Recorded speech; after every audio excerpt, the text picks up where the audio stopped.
Hey, what's up? Hello. If you are new here, my name is Kayla and you are watching Kayla's Bookish Vibes. Today's video is going to be an author taste test, which is just a video where I pick a book off my shelf from an author that I've never read before, and I try to read at least 2 to 3 books written by that author to see if this author can become an author for me. So today's author that we are going to be taste testing some of their work is going to be LS Stratton. The books I'm going to be reading are Do What Godmother Says. Such a stunning cover, and this is the one that we're going to be starting with. As you can tell by my bookmark, we've already started, and we're also going to be reading her debut release, Not So Perfect Stranger. Now both of these books are thrillers. I'm excited to get into it, and I'm going to try and make myself calm down because I can feel myself getting a little chaotic because, like I said, we've already started reading this book, and y'all, I'm getting 5-star vibes. Let's get a thumbnail.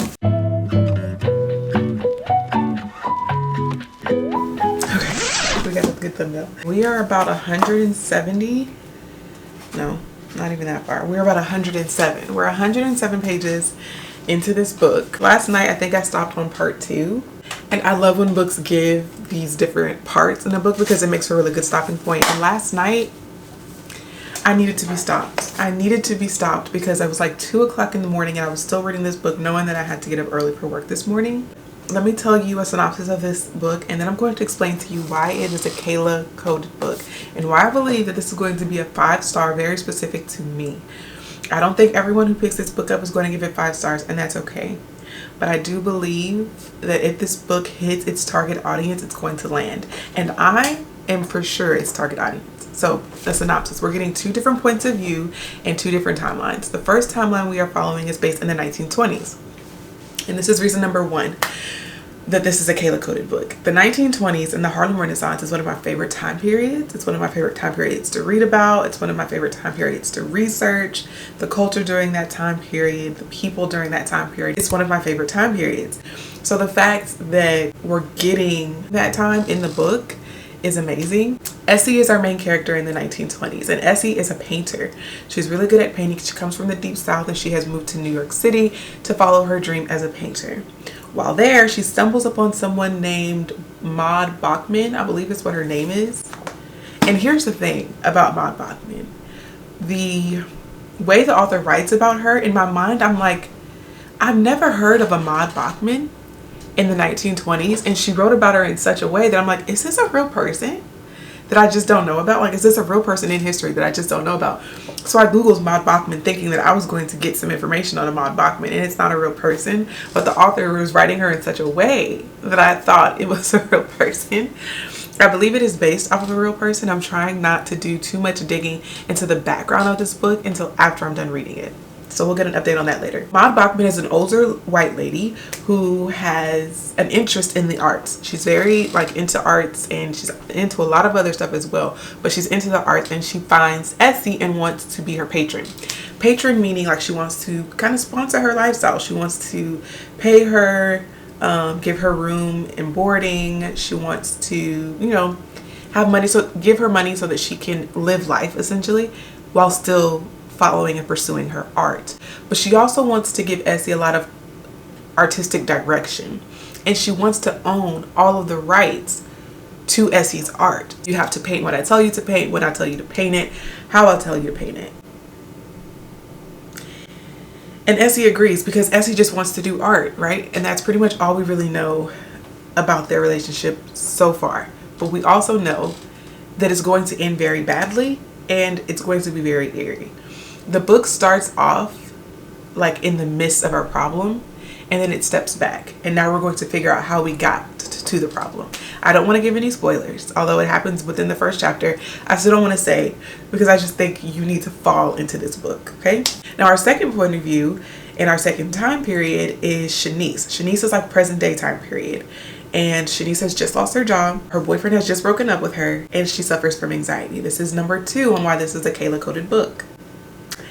The anxiety rep is phenomenal. If you've been watching my channel recently, then you know this anxiety rep is following me everywhere. I just read a book by Abby Jimenez where the anxiety rep was top tier. I just saw Inside Out 2, which if you haven't seen that movie, you really should. And the anxiety in that was just like top tier. At no fault to this book, but I'm tired of seeing the anxiety rep at this point. I'm just like, listen, I know what I look like.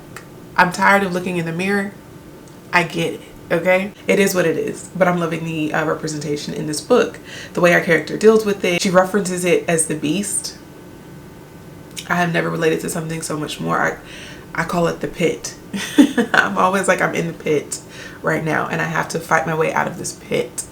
But she calls her anxiety, or when she references it, she calls it the beast. And that is very much what it feels like. But the thing about Shanice and like everything that's going on in her life, there's like this eeriness that's associated with everything that's happening to her. So when her boyfriend breaks up with her, before her boyfriend breaks up with her, there was a black cat, a random black cat, a black stray that was on her mat outside her door of her apartment when she came home one day. And then that day her boyfriend broke up with her. On the day that she lost her job, before she walks in, she feels like she's being followed by this black crow, and the crow follows her to work. And then on that same day she loses her job. So she's experiencing like these superstitious things that's happening, and it's lending to like the eeriness of this thriller. Can't quite put your finger on it, and neither can Shanice, but she knows that something is happening and that it's eerie. But she's chalking it up to her anxiety, paranoid in a way. But you know, it's a thriller, so everything's going to come out in the wash. Now, Shanice's point of view so far, she is helping her grandmother move out of her home. And we're going to get into the reason number 3 why this is a Kayla coded book, okay?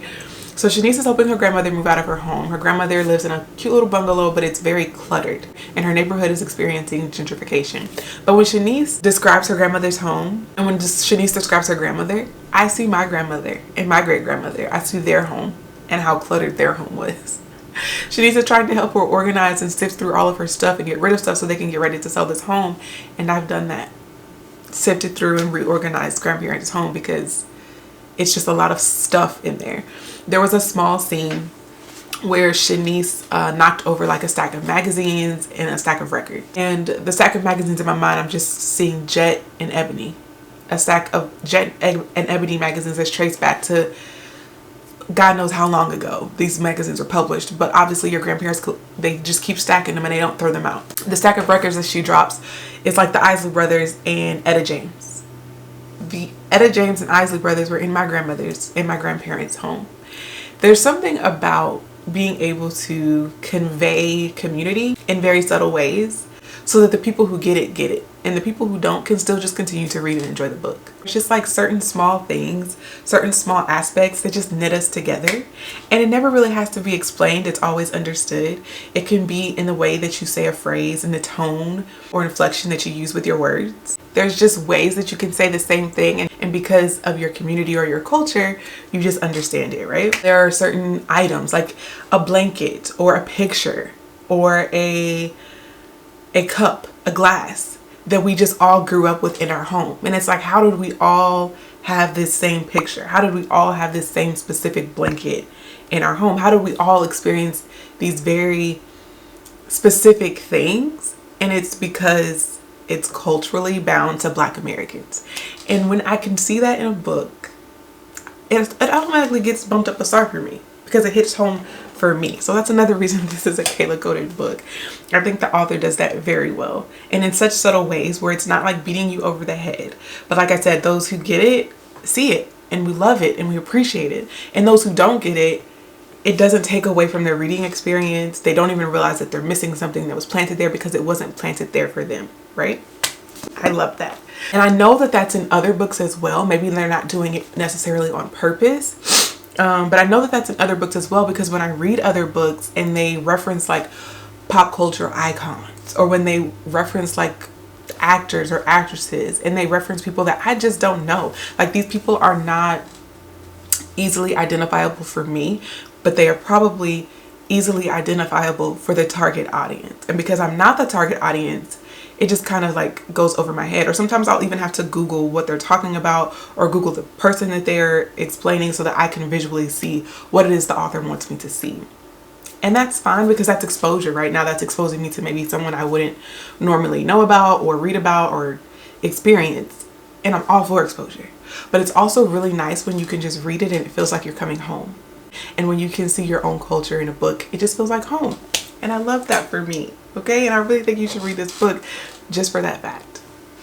My battery is dying. Let me change it. Okay, now back to Shanice and her grandmother. So she's helping her grandmother clean out her home, and there is a painting that Shanice's grandmother owns. And she asked Shanice, like, do you want this painting? It's been in our family for 100 years. It was given to my great-great-grandmother by her best friend. And she's like, grandmother's picture is eerie. Okay, it's real creepy. So she takes the painting home, and she does a little bit of research. She doesn't find out much. But she decides she wants to get the painting appraised. Really, she wants to just find out more information on Essie and the painting because she doesn't plan on selling the painting. So this guy appraises the painting for Essie, and he wants it, and he wants it real bad. Now we're trying to figure out what is this guy going to be willing to do to steal this? Is he going to steal the painting from Essie? We don't know, but we're feeling it. Like, you're feeling that eeriness, that emotion. I'm really sad that I didn't save this book for October. This will be a perfect read in October. Like, perfect. I can tell you now, it's going to be all up and through my recommendation videos come fall time. I'm loving it so far, and we're not even that far into it. I think we're only like 30% into this book. Hopefully I don't eat my words, right? Hopefully this remains a 5-star. And if I do end up eating my words, it'll make for a good video. But right now, this is a Kayla coded book, and it is 5 stars for sure. I can see myself finishing this book in like a day or two, because it's one of those books where I just read and I want to read like chunks of it at a time. I don't want to read like a chapter here, a chapter there. Like, I literally just want to sit down and read and devour this book. Like, I need to know what happens, and I need to know what happens quickly.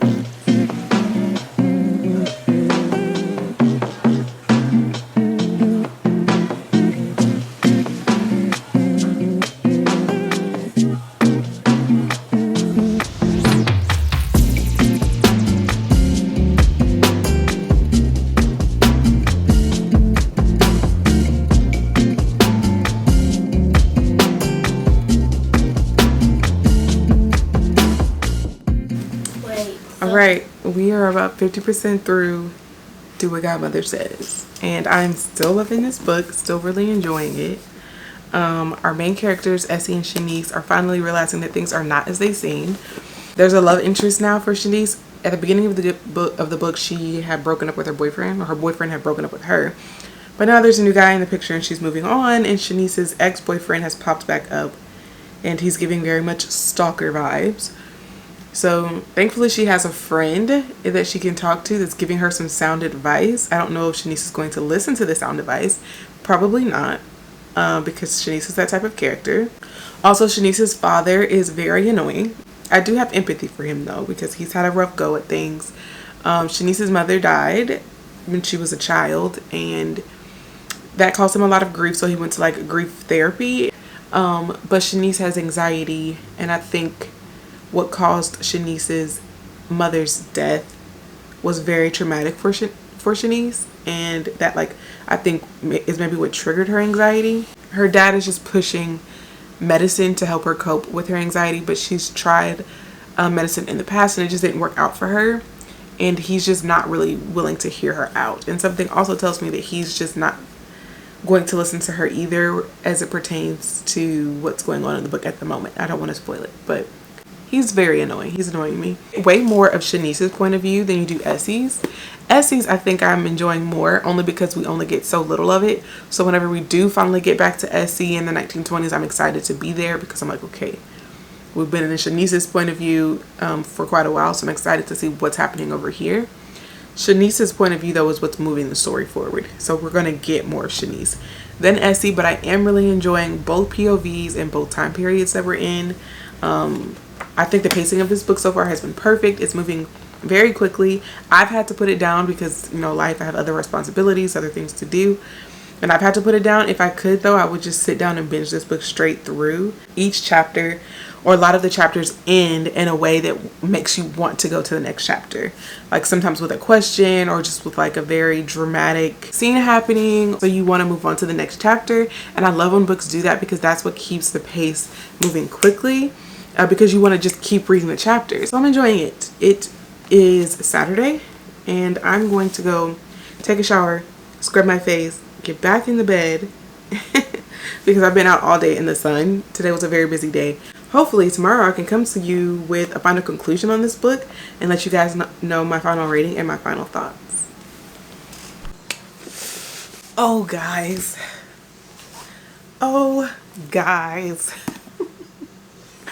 I finished Do What Godmother Says by LS Stratton. I finished it. I think I'm still ending on a 3.5. What? I think this is a 3.5. Let me tell you something. All of the reasons that I love this book, I love this book. And I do still really feel like this is a Kayla coded book. From the Harlem Renaissance to her ability to sprinkle in the things that I really enjoy. This is a thriller. It's a gothic thriller. I love the historical elements. I really wish we could have spent more time in Essie's time period and Essie's point of view, and I think I would have loved it even more if we were able to do that. But we weren't. We spent a majority of our time in the present day time period and in Shanice's point of view, which is fine because Shanice's point of view is what moves the story along. However, I just really enjoyed Essie's point of view more. And the twist of the thriller was very just predictable. As I was getting closer and closer to the end, I kept thinking to myself, there were some things that I didn't predict, some things that I just didn't even think of. But the overall twist, I was just like, really? I was just like, man, it's what I thought the whole time. This book will have you talking to yourself. You will be yelling at Shanice like, girl, why is you telling the business? Or girl, why are you going there? Or why are you doing that? Or why are you volunteering this information? It was just a lot of choices Shanice was making were very questionable. I think I have that feeling though with a lot of thrillers. There are always choices being made and I'm trying to figure out, why are we making this choice? I have to realize that this is a work of fiction. They're not going to make all the right choices. Otherwise we wouldn't have a book. It would be a very boring book. And we wouldn't have one if they didn't make very dumb choices. I'm just like, Shanice, did you have to make so many dumb choices? Also, Shanice's father. I despise that man. I despise him. I just feel like some people should not be parents. And he's one of those ones that I just feel like should not be a parent. He was infuriating, to be honest.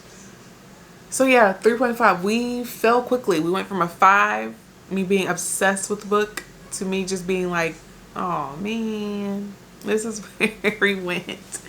I enjoyed my time with it. I thought the pacing was good.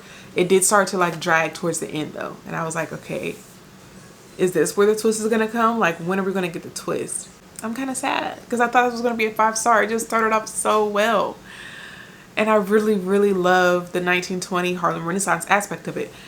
Now, I read the author's note of this book. And I think that's what's giving it the 0.5. Maud Bachman in this book is based off of a real person. And you have to read the author's note. I don't think me telling you the author's note is going to ruin the book, but I won't tell you too much of it because it might ruin the book. But it's based on Charlotte Osgood Mason. She was a Harlem Renaissance patron and the inspiration for the character Maud Bachman. And the relationship between Charlotte Osgood Mason, like the real Maud Bachman, and Essie's character, I'm assuming, was like inspired by Zora Neale Hurston. So Zora Neale Hurston and Charlotte Osgood Mason had like the patron and artist relationship, and that is what inspired the artist patron relationship between Essie and Godmother, or Maud Bachman. The main character, or the actual person, Charlotte Osgood Mason, also had her artist call her Godmother.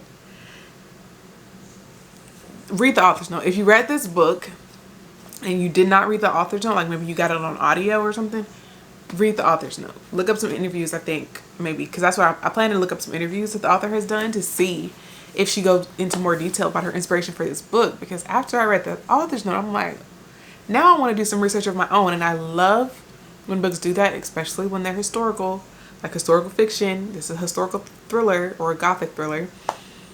I love when they make me want to do further research on my own. And after reading that author's note, I was like, that makes so much sense. Because when I was reading Maud Bachman's character, in my mind, I'm like, is this a real person? Because she's writing her like she's a real person. And she was inspired by a real person. So that makes sense. 3.5. We settled on 3.5. I do not regret reading this book. I actually really enjoyed it. I just did not like the twist. And because this is a thriller, I think the twist, or like the surprise at the end, really dictates what you give the book as a rating, because it's a thriller. Like, that's what it's all about, is the twist at the end. I do think that this book had a lot more to say though, just after reading the author's note. I'm so glad I read that. So anyway, 3.5. I do recommend this book. I really enjoyed it. It just wasn't my 5-star. Now, I'm going to give myself a day to bounce back from that book before we start our next LS Stratton book, which will be Not So Perfect Strangers. We're going to read this one next. I think this is more of a straightforward typical thriller. So yeah, I'll let you guys know when we start this book and what my initial thoughts are once I start to read it. This thriller is probably the most underrated thriller I've read this year. Like, I feel like certain thrillers get a lot of shine and people love them so much and you see them everywhere. You can't scroll on Instagram or get on TikTok without someone talking about like certain thrillers. This one, I feel like I didn't see as much hype, and maybe I'm just not remembering all the hype because this book did come out last year and I got it last year when it came out. I just didn't read it until recently. So maybe this book did get a lot of shine, a lot of hype, and I just missed it, but I think it deserves so much more. This is a good thriller. I don't necessarily think it's doing anything like new that hasn't been done before, but the way it's being executed, I'm just like, this is a fast-paced, interesting thriller. Twists and turns have been like sprinkled throughout. I don't think I've actually reached like the actual plot twist, like the thing that's supposed to make you gasp. But we are following Tasha. Tasha is in a abusive relationship and she's trying to get away. And on the night of her trying to get away, she runs into, literally, like, she's driving in her car and she sees this lady standing in the middle of the road, and she stops and tries to help her. She thinks that this lady is in a very similar situation as she is, and she thinks she's also trying to get away from an abusive relationship. So she offers to help her. So she drives her somewhere where she thinks, she drives her somewhere where the woman says she will be safe. The woman's name is Madison. She drives her somewhere where Madison says she will be safe. She gets out and they part ways, right? But she thinks that she is helping this woman. Unfortunately, Tasha ends up going back to her abusive relationship because she has a child, adult child. Her child is like 17. He's a child and she doesn't want to leave him in that situation. So she returns back to her abusive situation and decides to just try to like bid her time because she wants to save her son. There is a dual timeline. And I will say, after reading Do What Godmother Says, LS Stratton does a really good job at dual timelines. She did it in both books. This book, we're not getting nearly as much as the other timeline. And the other timeline isn't like from another time period. It's still very much like in this time period that we're in. It's just like before and after type of dual timeline. But she does a really good job, because when that after timeline hits, it always hits at the perfect spot where it keeps you engaged in the story. Because it's like we know we're getting somewhere and we're just trying to figure out how we're getting there. So like, as we're trying to discover how we got to the second point, she'll give like little snippets of the second point to say, remember, this is where we're going and now we're trying to figure out how we got here, so stay with me. And I'm tracking. This is a very fast-paced thriller. The pacing of this thriller is absolutely perfect. Also, we do get Madison. So Madison, remember, is the other lady that was sitting in the middle of the road. We also get her point of view, and Madison is cuckoo for Cocoa Puffs. Okay, Madison is cray. But what I love about this thriller is she tells us why. And I love when we get that backstory. Not like, yes, we know this woman is crazy, but something had to make her this way. And we get to see and understand why she is the way that she is, so that you can have some sort of empathy for her. So that even though you probably still strongly dislike her, there's still something there that makes you say, but I mean, this is what she had to deal with, you know? I love that. I wish we would have gotten a little bit more of Tasha's backstory, and we do get just a little bit, but I feel like it's not as fleshed out as Madison's backstory. Madison is an interesting character, okay? She's interesting. I think I'm enjoying Madison's point of view the best, because she's just, girl, your thought process is wild to me. I don't know if I said this, but Madison is white and Tasha is black.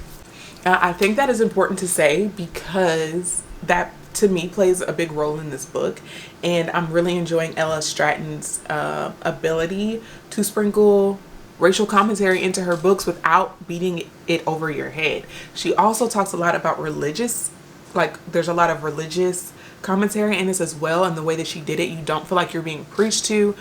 It just feels like it's a very natural part of the story, and it flows well. And then without these aspects, without the racial aspects, without the religious aspects, the story wouldn't be what it is. And it's still at the heart such a good thriller.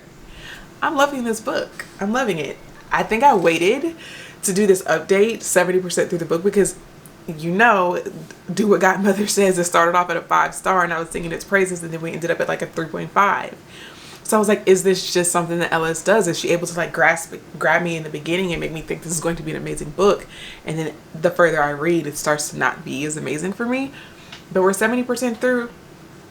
I'm going to save my rating until I'm done with the book, because the twist will determine what she's showing between the religious views of Madison's religious upbringing and then some of the religious talk that is going on with Tasha and how different it is. At the end of the day, some things still happen. There's still a crossover with the religious aspects, like from a black standpoint and a white standpoint. Like there are still blind spots in these religious cultures. I love that. But I love how she's also still able to show the differences between them. It's so good. I think what I'm really enjoying about LS Stratton is if you want to just read it at surface level, you can. You can just read this thriller at a surface level and enjoy the thriller, enjoy the story, close the book and call it a day. But if you want to have eyes to see a little deeper, she has something there for you to gnaw on, you know? I love it. I absolutely love it.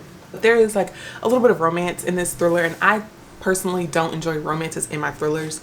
I don't want there to be any romance whatsoever. Even in my domestic thrillers, where typically the characters are married and there's a marriage there, it's not really romantic. You know, there's no romantic scenes really. It's usually like from a struggling marriage standpoint, and you know, I don't like romance in my thrillers. There is a little bit of romance in here, not too much, but when that part came up, I was just like, I don't want to read this, because typically when I'm reading a thriller, it's because I don't feel like reading a romance. It's because I'm trying to like cleanse my palate of a syrupy sweet romance that I just read. So I don't want to get that in my thriller.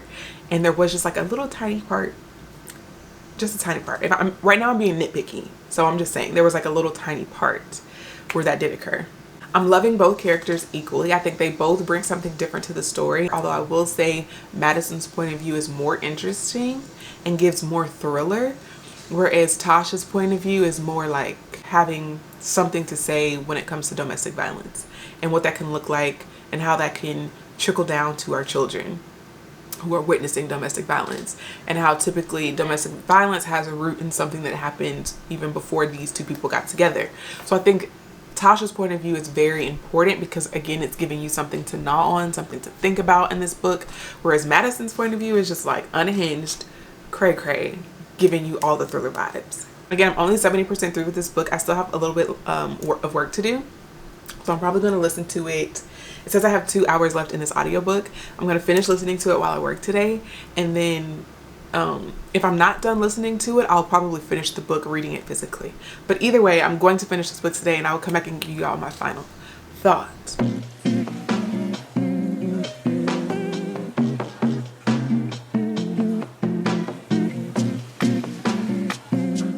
All right, folks, I finished the book. I finished Not So Perfect Strangers. Listen to me, okay? 4.5. 4.5. This was an amazing thriller. Dual timeline, dual POV. We got a villain origin story. We never get villain origin stories in thrillers. We always just get the villain, but we never understand why are they so unhinged and cray cray. Like, why are they this way? We get the villain origin story in this book. I absolutely love that aspect. What else do we get? Something more being said here. Like, there's commentary, but it's not overpowering of the story. Like, you still get a really good, fun thriller. There's like 3 murders in this book. Not saying that murder is fun, but when it's in a thriller, like, that's what you expect, you know?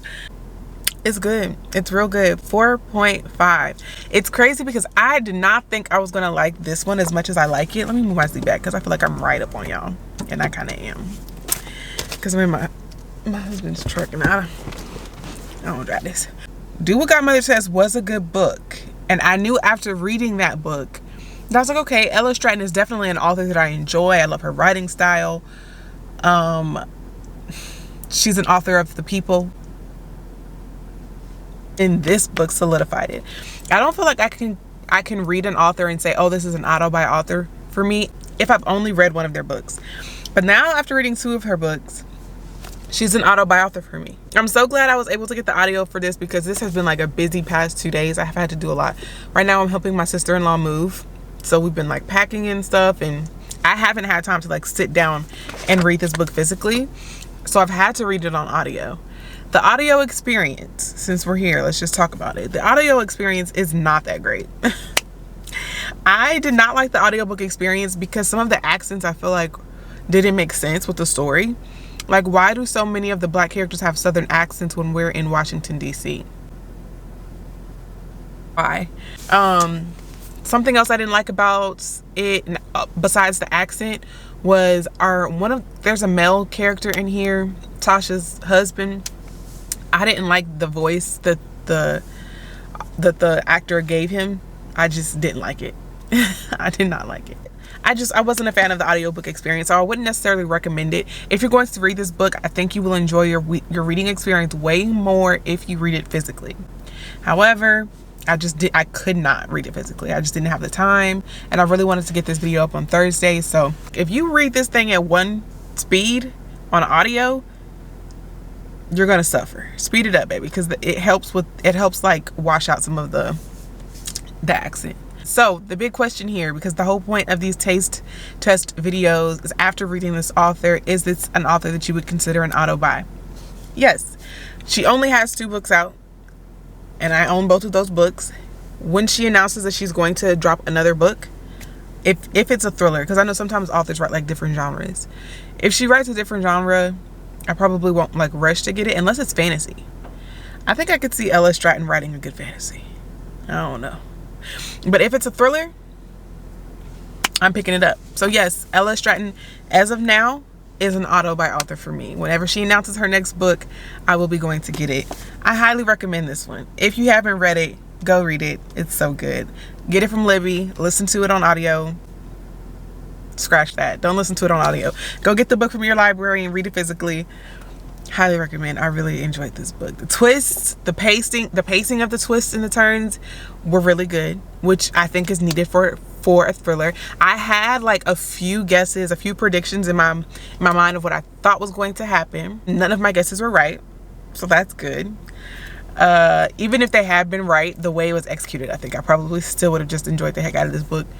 But yeah, none of my guesses are right. So really, that's why she got the 0.5. Because it's like, if I'm sitting here trying to predict the end of your thriller and I'm not getting it right, and I enjoyed my time throughout the entire book, like, I'm trying to figure out why is it not a 5-star? It's just not giving me like 5-star energy. It's not giving me like 5-star feelings, but it's up there. So I'm going to say 4.5. This is a good thriller, and I'm excited because I had such a good time reading this book. I was so scared after reading the last book because I was like, man, I started off loving that book so much, and then it just kind of like dwindled, and then the twist, I was just like, really? But this, she did really well, and I believe this was her debut novel. So I'm excited. I'm glad I really loves that one. She is now a new auto by author for me. If you haven't checked any of her books out, I highly recommend. Honestly, I recommend both of them. I thought they were both really good. So yeah, that's all. That's going to be all for today's video. I actually have to get back inside to help finish packing. I came outside to give you guys my update because I didn't want to film in someone else's home, even though she's literally leaving this home. But yeah, I was listening to this while I was packing, putting stuff in boxes, and I never realized how much of an emotional reader I am, like how much I show the emotions that I'm going through while I'm reading, until I started this channel. And my husband was like, yeah, you kind of been that way all the time. Like, you just can't read a book, and if something happens, I know something is happening because of your reaction.